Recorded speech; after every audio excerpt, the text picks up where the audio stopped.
Bien, muy buenas noches. Hoy vamos a tratar el tema de la estructura de la membrana celular. En esta representación, en esta ilustración tridimensional que tenemos a continuación o que tenemos enfrente, podemos observar pues una membrana celular.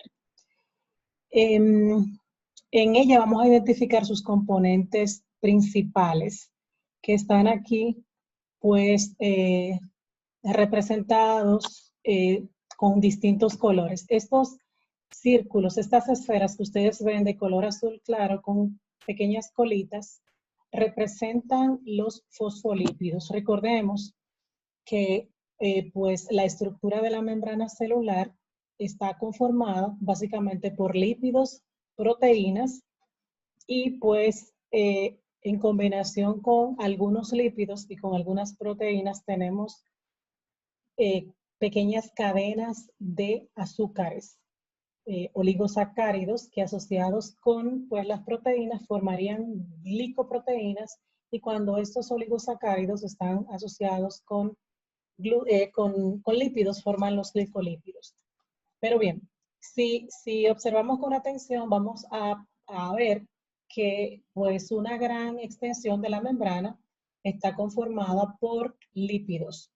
Los fosfolípidos, que son los más abundantes, tienen una cabeza y una cola. En un momentito vamos a ver una estructura de pues, esta molécula en más detalle, de esta macromolécula. Concomitantemente con los fosfolípidos vamos a encontrar también otro tipo de lípido llamado colesterol, que podemos observar aquí en color un moradito claro. Si ustedes observan, volviendo a los fosfolípidos, vamos a ver que ellos están organizados en una doble capa, que es lo que llamamos bicapa lipídica. La parte superior, una capa.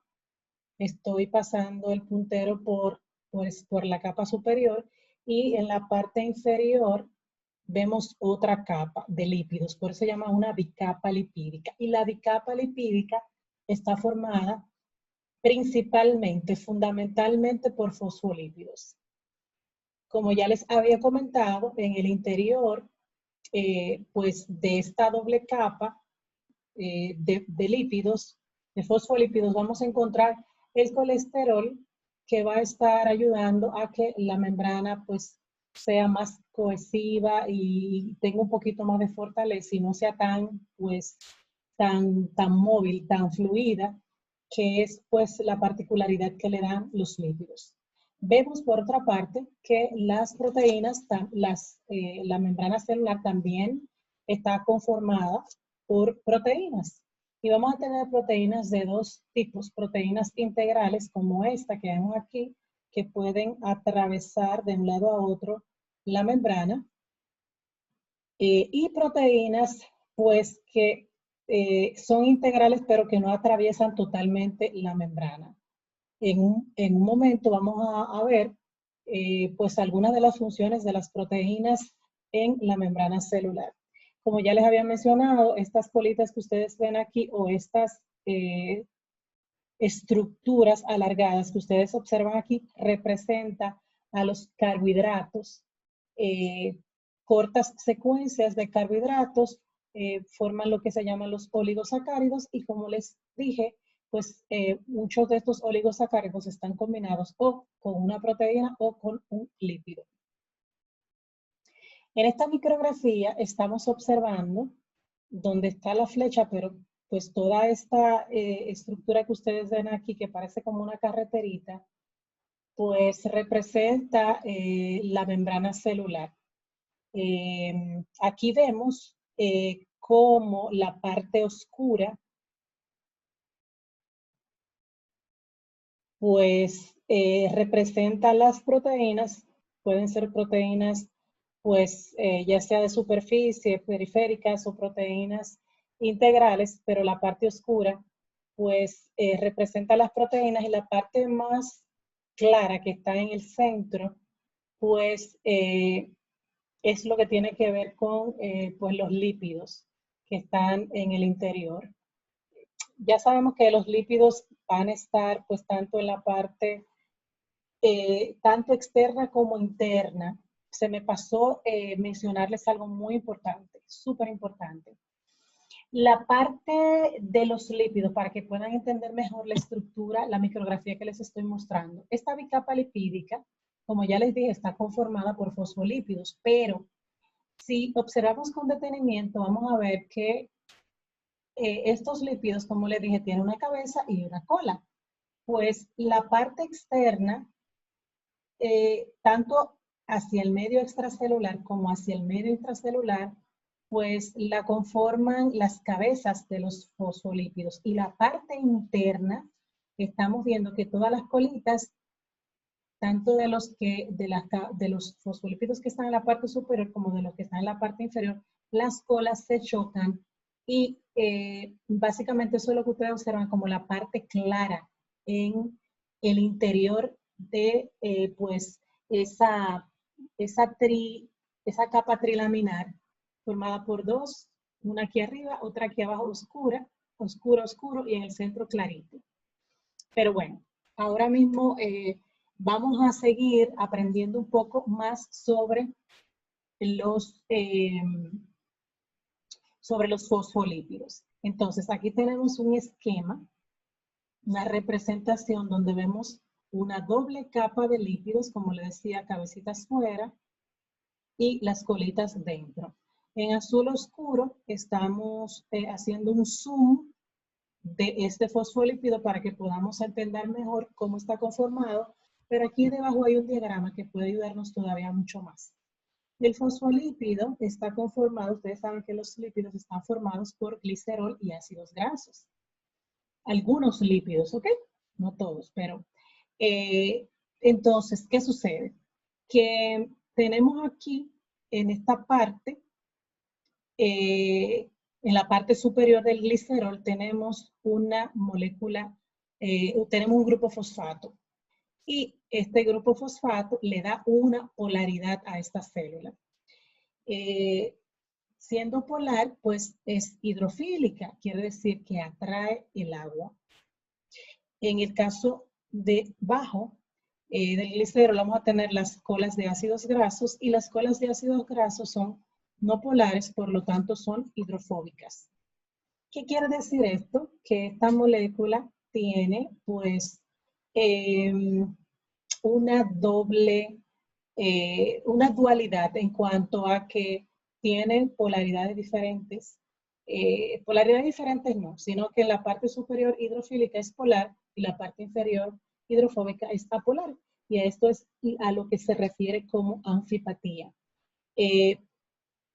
Cuando hablamos de propiedades anfipáticas o anfipatías o anfipatía, nos estamos refiriendo pues a estas características que acabo de describir.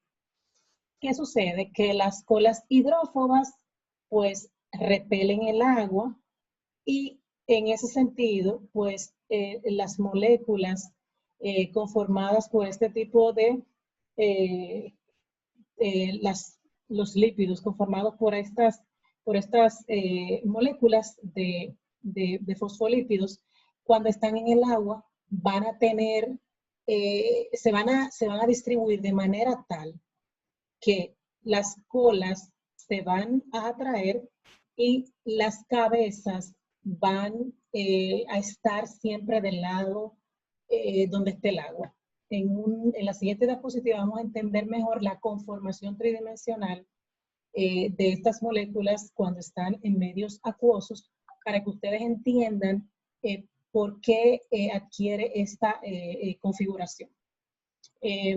Entonces, aquí en esta otra imagen, pues tenemos como si fuera un modelo tridimensional del fosfolípido como tal y estamos viendo aquí la cabeza hidrofílica y estamos viendo aquí las colas hidrofóbicas.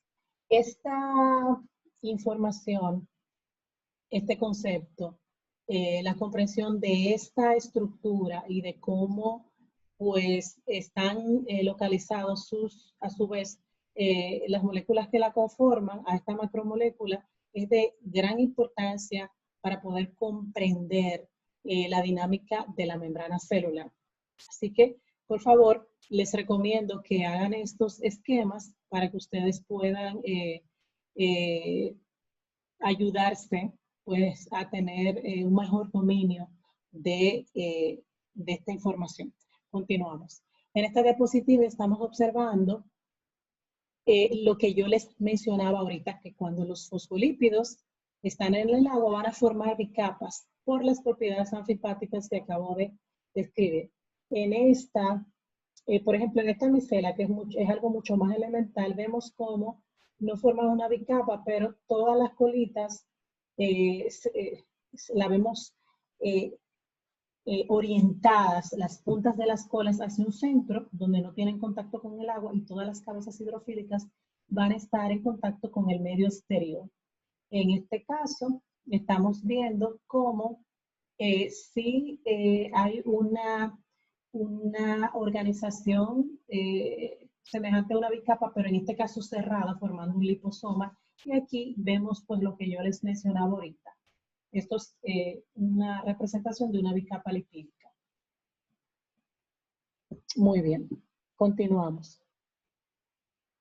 En esta diapositiva sí observamos pues un esquema de la membrana plasmática, una representación en donde vemos todos los fosfolípidos conformando una bicapa, y pues vamos a observar proteínas transmembrana, proteínas integrales como esta, como esta, como esta. Hay otras proteínas que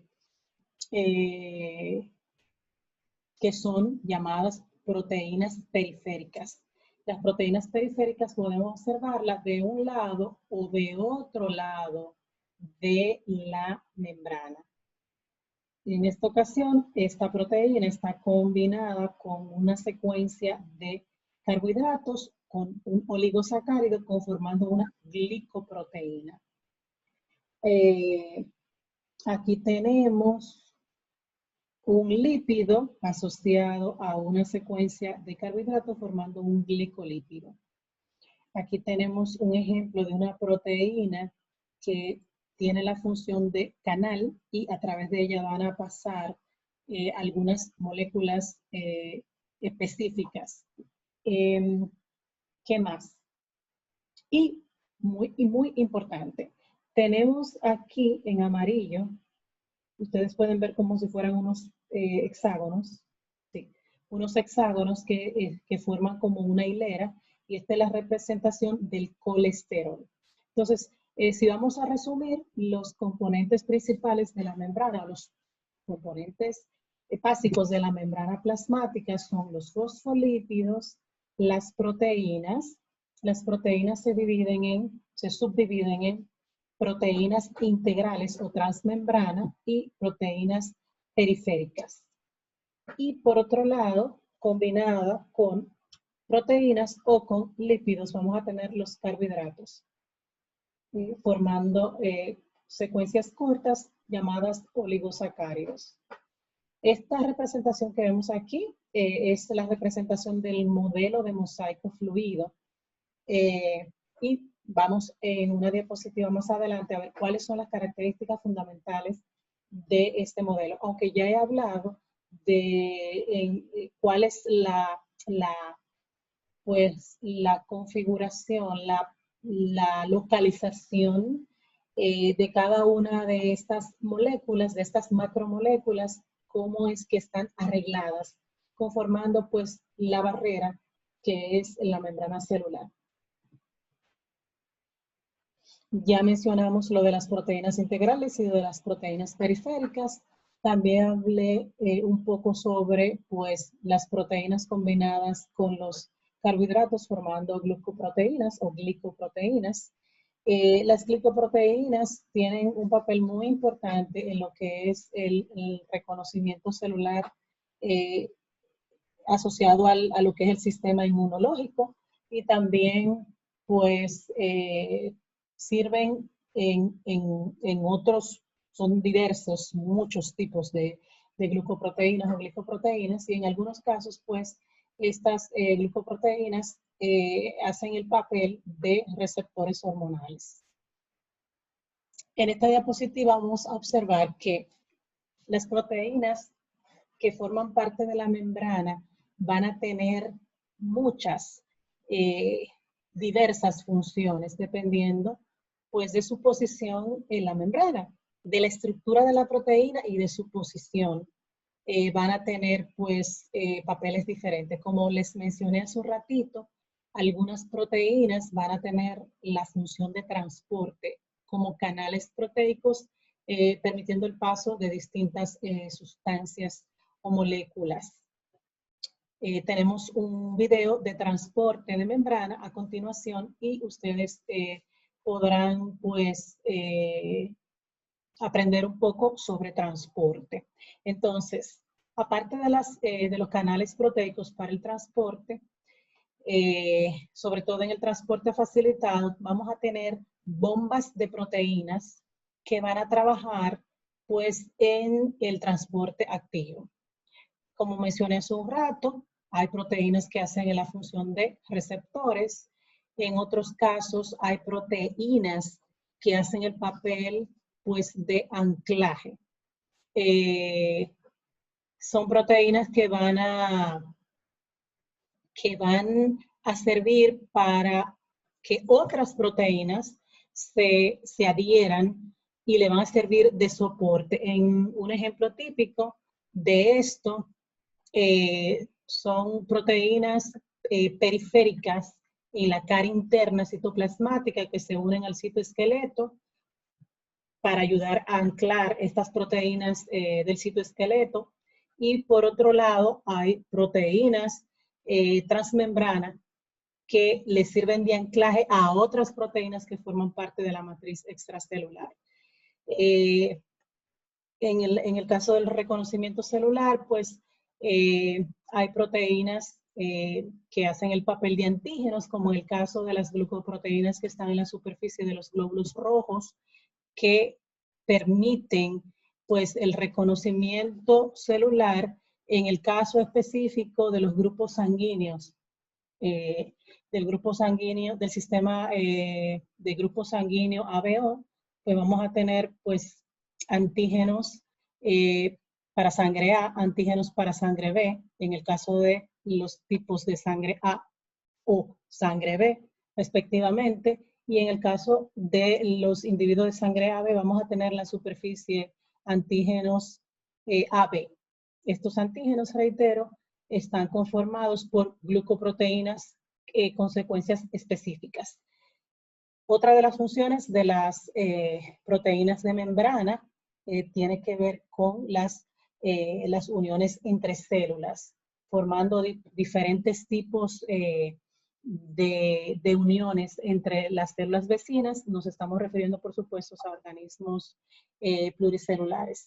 Y otra de las funciones más importantes de las proteínas de membrana es aquellas proteínas que están asociadas con procesos metabólicos. El ejemplo que tenemos aquí tiene que ver con la cadena de electrones, el transporte de electrones, en el caso particular de la respiración celular y la fosforilación oxidativa para la síntesis de ATP.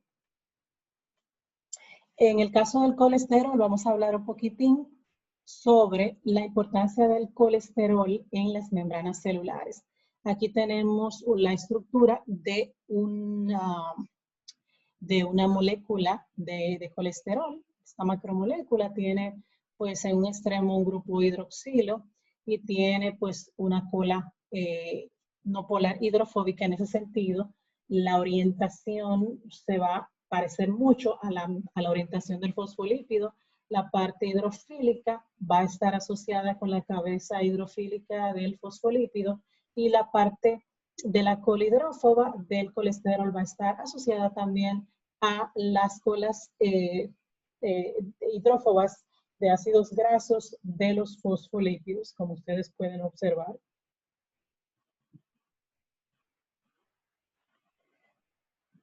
Bien, esta imagen se parece mucho a la anterior. Vemos otra pues representación en donde vemos el colesterol asociado, pues como habíamos mencionado en la figura anterior. Entonces, aquí hablo un poco sobre la fluidez de la membrana. Eh, en el caso de, pues, de las colas de los fosfolípidos, vemos que las colas tienen pues un comportamiento muy semejante al líquido, mientras que las cabezas polares, donde está el grupo fosfato, pues actúa más como un sólido. Realmente aquí comenta que es difícil determinar si la membrana es sólida o líquida, pero realmente es más fluida, precisamente por estas moléculas que la conforman. Cuando hablamos de mosaico fluido, pues nos estamos refiriendo a lo fluido de la membrana, pues está determinado por las colas hidrófobas de los fosfolípidos. Entonces, ¿qué sucede? Que el colesterol lo que va es actuar como un regulador de la fluidez de la membrana para evitar que sea excesivamente fluida. Las membranas deben ser lo suficientemente fluidas como para que la célula pueda moverse y también para que sustancias que deban atravesarla pues lo hagan, pero si es excesivamente fluida, entonces no podría hacer un buen trabajo controlando pues el movimiento de algunas sustancias. Por lo tanto, el colesterol viene pues a darle a la membrana cohesividad, cohesión. Restringe el movimiento de los fosfolípidos, reduciendo la fluidez de la membrana, entonces va a contribuir con lo que es el paso de sustancias. También impide el empaquetamiento pues, de las colas en las moléculas de los fosfolípidos y pues ayuda a que las colas se cristalicen y que se comporten pues de una forma rígida. Como ya habíamos dicho, también el colesterol reduce la permeabilidad a algunas moléculas. En este caso, a moléculas hidrofílicas, como el caso del sodio y el hidrógeno. En la próxima diapositiva vamos a observar entonces otro esquema del modelo de mosaico fluido. Aquí hay algunas recomendaciones porque ustedes van a dibujar membranas celulares siguiendo este modelo. Entonces, básicamente, pues hay algunas recomendaciones. Utilizar líneas suaves, si van a señalar alguna estructura, alguna macromolécula, deben usar líneas rectas para rotular. A ver, exacto, sin muchas complicaciones realmente. Lo que más nos interesa es que haya una buena distribución espacial pues, de las macromoléculas y que usted entienda claramente pues, qué es lo que está dibujando, cuál es el papel y la localización espacial pues, de cada uno de estos componentes.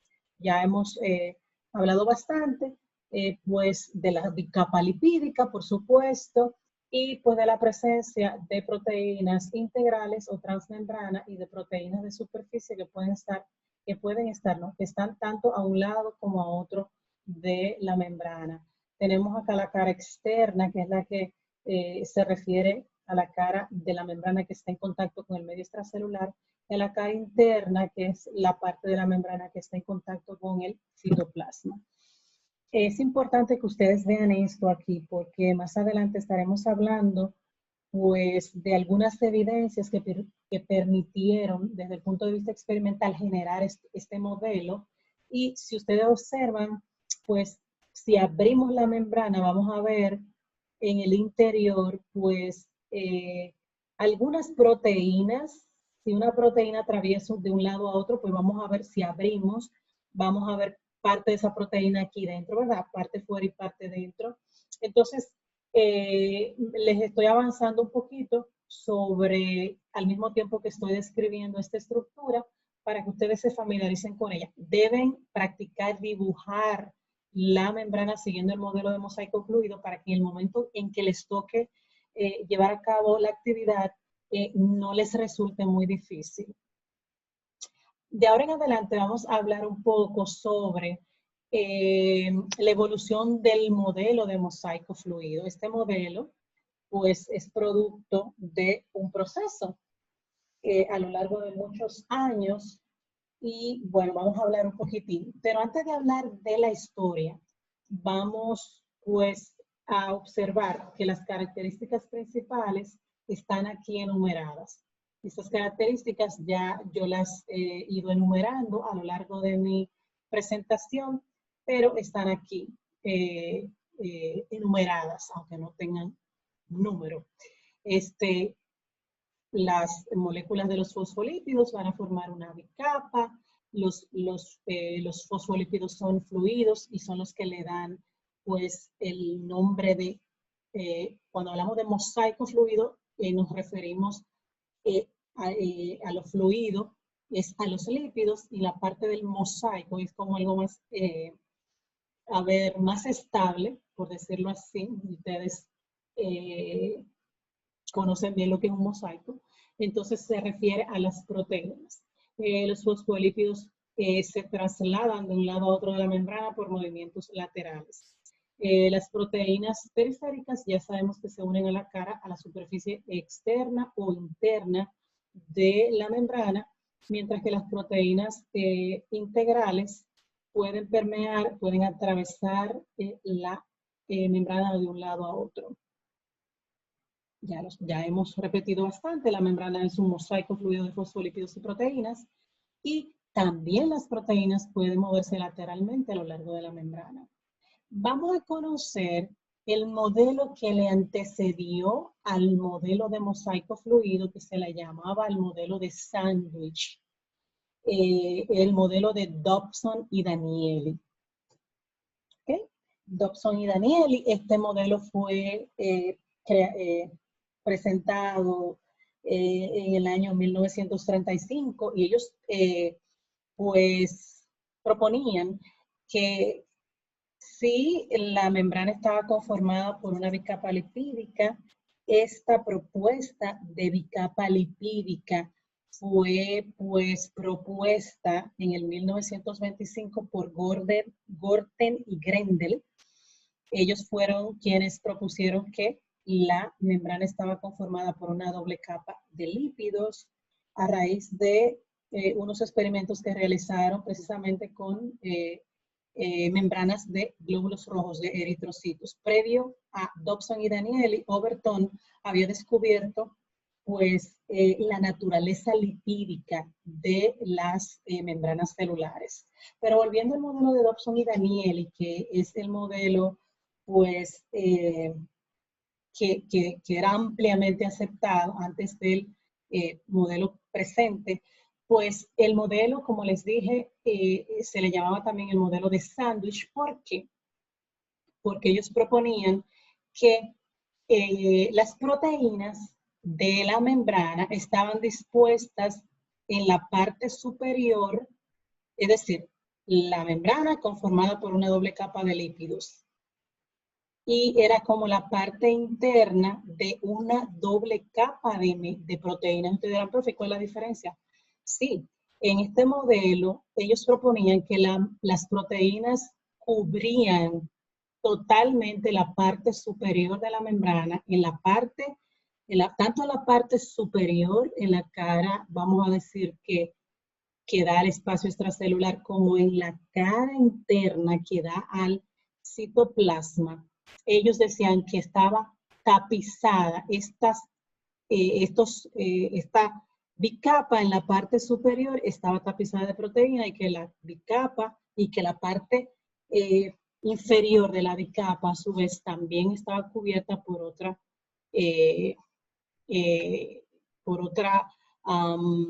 capa de proteínas, formando como si fueran proteínas, como si fueran la tapa de un sándwich, la parte superior un pan, proteínas, y la parte inferior otro pan, proteínas, y la parte interna donde están pues los lípidos sería como pues el relleno, el jamón, el queso y la mantequilla. Entonces, precisamente esto es lo que está descrito aquí en esta parte, en verde.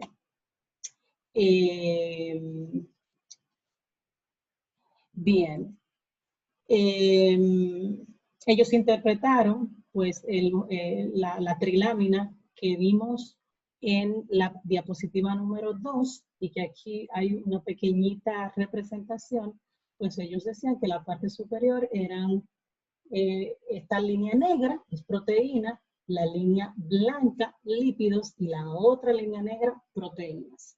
Vamos a ver entonces algunas de las evidencias que desde lo que es la fase experimental, fueron pues dándose en la medida en que los estudios iban pues llevándose a cabo, y nuevas evidencias condujeron a la falsación del modelo de Dobson y Danieli. Entonces, en ese sentido, ustedes van a ver pues los próximos títulos van a hablar del análisis de la falsación del modelo de Dobson y Danieli, que condujo al modelo actual de Singer y Nicholson, dos investigadores que presentaron esta propuesta en el año 1972. Y la propuesta al modelo se llama mosaico fluido. Bien, este modelo pues recoge una serie de evidencias desde lo que es la bioquímica, como desde lo que es la micrografía electrónica. Entonces, por ejemplo, realizando diferentes ensayos, se pudo identificar que las proteínas que conforman la membrana eran muy diversas. Y pues ellos concluyeron que esa diversidad de proteínas era imposible que pudiera formar una capa continua en la periferia de la membrana.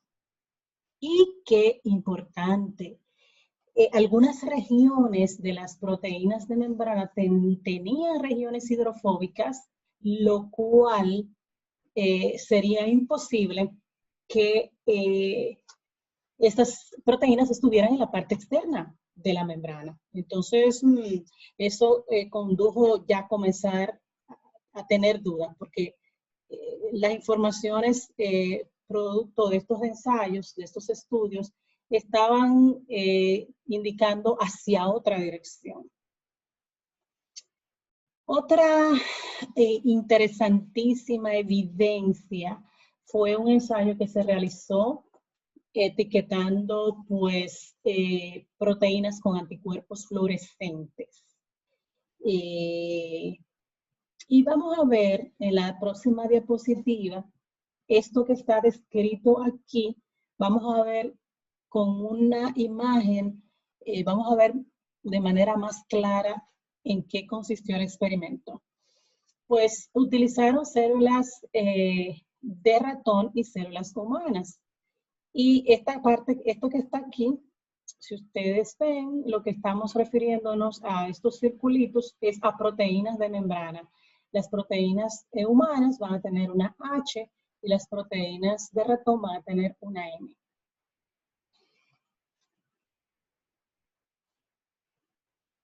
Bien, ellos indujeron la fusión de estas dos células, generando una célula híbrida, y expusieron estas células de ratón y de humanos a la acción de unos anticuerpos fluorescentes. Vemos que las células de ratón fueron teñidas con anticuerpos fluorescentes de color verde, y las células humanas fueron teñidas de color con anticuerpos fluorescentes de color rojo.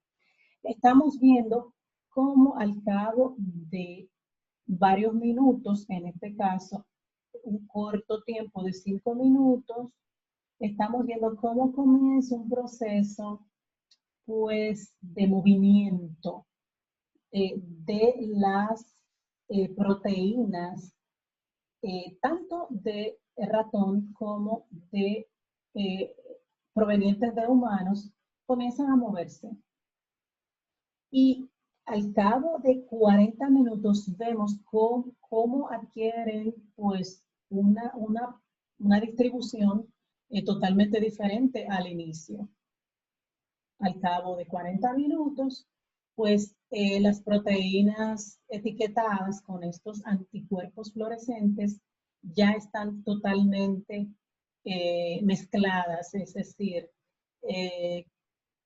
combinadas, ya no están en el mismo lugar que estuvieron inicialmente. Lo que se quiere significar con esto es pues lo que habíamos mencionado de que estas proteínas tienen un movimiento lateral a lo largo de la membrana celular.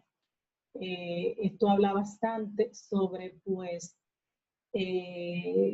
la fluidez, el carácter fluido de estas membranas celulares. Es muy importante pues entender todas estas evidencias porque esto nos permite pues entender por un lado y confiar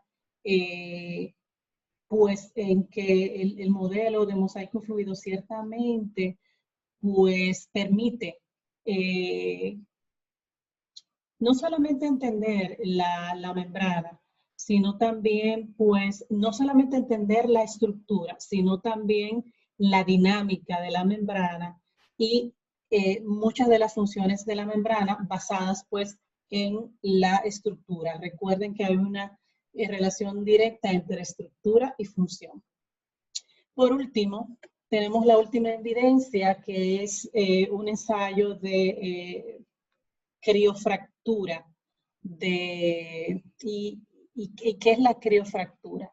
Pues la criofractura se refiere a una técnica en la cual hay una congelación, un congelamiento de la célula y me permite pues romper. En este caso, ¿qué estamos rompiendo?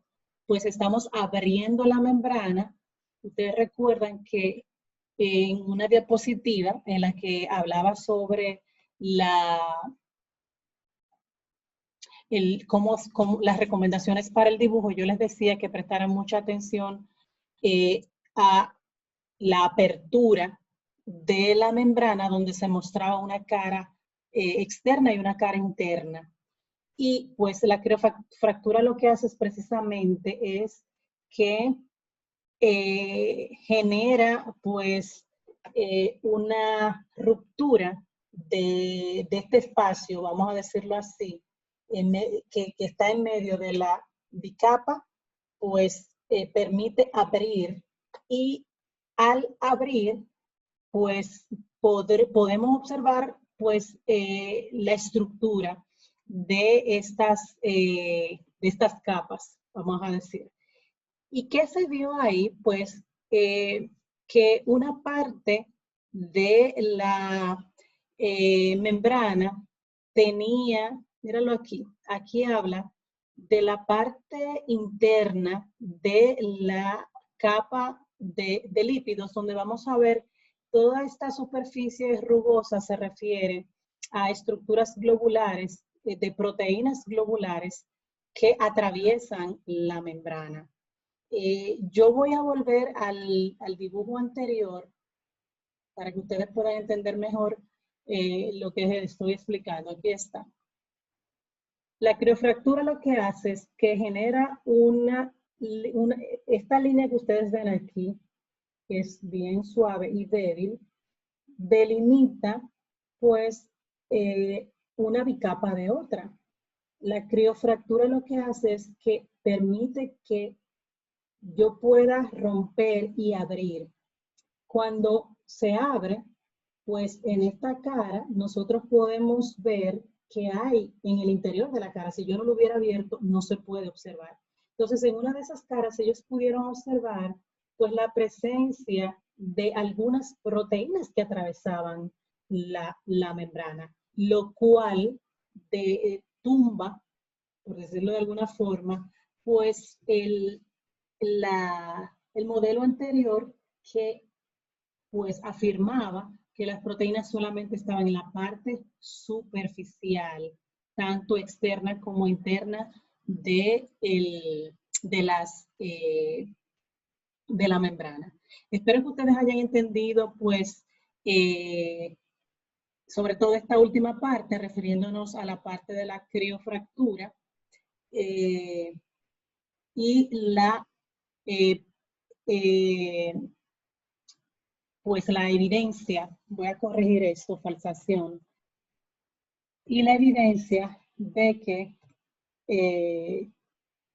ciertamente, pues las proteínas no estaban localizadas de manera consecutiva y de manera única en la parte superior e inferior de la bicapa.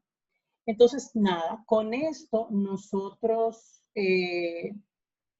finalizamos este pequeño resumen sobre los aspectos más relevantes del tema de membranas celulares.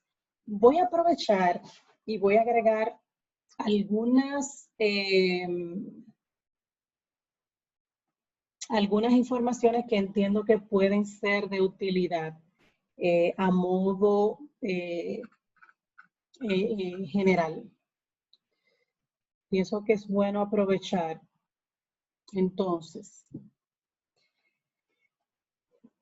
recordemos que este modelo de membrana aplica no solamente a la membrana celular, sino a cuando hablamos de membranas celulares, estamos refiriéndonos a la membrana plasmática, pero también a las membranas citoplasmáticas, en el caso de la célula eucariota. Recordemos que la célula eucariota se caracteriza por la presencia de organelos membranosos. Vimos en nuestra lectura del material teórico de esta unidad en el libro de Karp, que una de las funciones más importantes de las membranas es la compartimentalización. Entonces, la célula eucariota se caracteriza por la presencia de organelos membranosos y sabemos que estos organelos membranosos, valga la redundancia, están rodeados de pues, membranas que nosotros llamamos membranas citoplasmáticas. Las membranas citoplasmáticas son ligeramente más finas, no son tan gruesas como las membranas plasmáticas, pero la función en cuanto a la estructura, perdón, está basada exactamente en el mismo modelo. Por lo tanto, si nosotros entendemos el modelo de mosaico fluido que hemos tratado de explicar hoy, vamos a entender pues muchas de las funciones de muchos de los organelos celulares que vamos a ir aprendiendo, porque pues como vimos hace un ratito, las proteínas que forman parte de estas membranas van a definir algunas funciones específicas. Sabemos que los organelos membranosos son como si fueran pequeños espacios donde se realizan actividades específicas y especializadas. Entonces, quería pues mencionar esta parte porque, reitero, en la medida en que entendamos bien la estructura de la membrana y las funciones que ella puede realizar, que están directamente asociadas con las proteínas que forman parte de ella, entonces eso va a darnos a nosotros una visión mucho más amplia y completa sobre pues las células como tal. Entonces, pues básicamente era lo último que quería mencionar. Vamos a ver en el video de transporte de membranas, vamos a ver pues una serie de proteínas que van a estar participando en los procesos de transporte y vamos a ver pues también cómo las proteínas tienen una función tan importante en lo que es el ingreso pues de sustancias al interior de la célula en el transporte en masa. Y bueno, vamos a seguir aprendiendo. Lo importante es poder ir integrando toda esta información a la dinámica de la célula como pues unidad de la vida. Con esto concluyo. Espero que haya sido pues de utilidad esta información que hemos ofrecido en este encuentro. Que tengan feliz resto del día.